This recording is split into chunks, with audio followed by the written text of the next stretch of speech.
southeast Suffolk and the following areas in Connecticut: southern New Haven, southern Middlesex, and southern New London.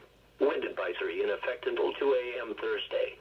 The National Weather Service in New York has issued a wind advisory, which is in effect until 2 a.m. Thursday.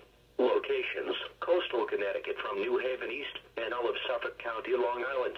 Hazards: strong winds.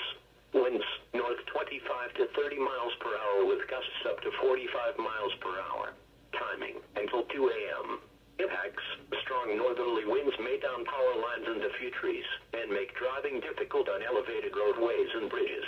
A wind advisory is issued when sustained winds of 31 to 39 miles per hour or gusts of 46 to 57 miles per hour are expected or occurring.